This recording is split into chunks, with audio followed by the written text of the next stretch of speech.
বরং শুরু করা যেত এভাবে। এই বলে কাগজটা দখল করে নেয় চারু। পুরো নাম চারু মিত্র। হেমন্তের রোদ নিয়ে ঘুরে বেড়ায়।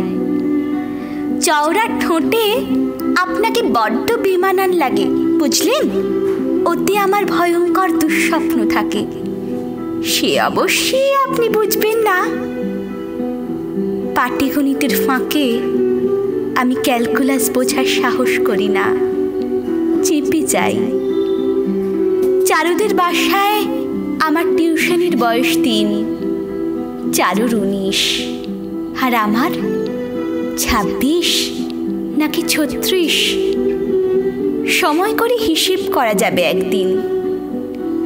সাইকেলে করে আসতে হতো আমাকে, 2 কিলোমিটার মাত্র।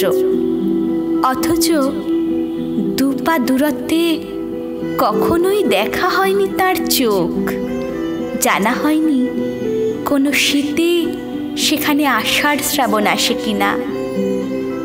বহুদিন অলক্ষ্যে আবৃত্তি শুনেছি, আবার বছর 20 পরে। চারু জীবনানন্দকে ভালোবাসত, আর আমি চারুকে। সেসব কথা বলা হয়নি কোনো দিন।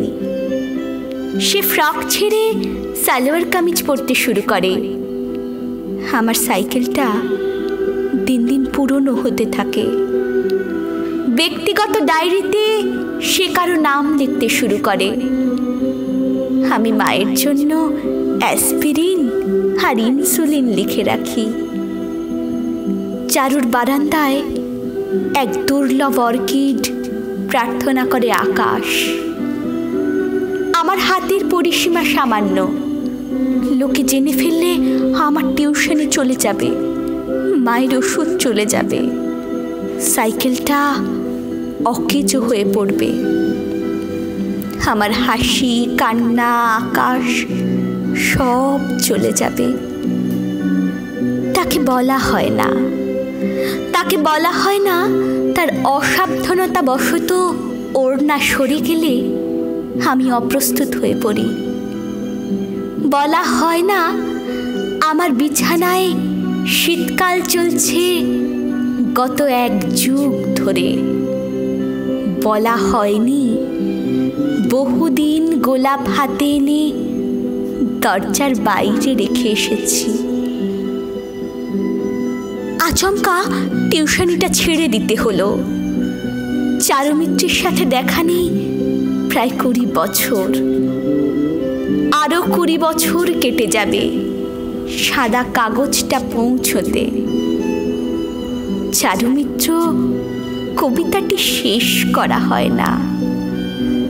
ঘরোয়া আড্ডায় বন্ধুরা তাকে নিয়ে কথা বলে, বলে কবিতার কথা। আমি বিব্রত হই না। কিছু কবিতা অশেষ থাকুক, কবিতাটা শেষ করা হলো না। এই দুঃখ নিয়ে আমি তাকে ডেকে আনি ধীরে। রাতের বয়স বাড়লে জীবনানন্দ আবৃত্তি করি, আবৃত্তি করি চারু মিত্রকে।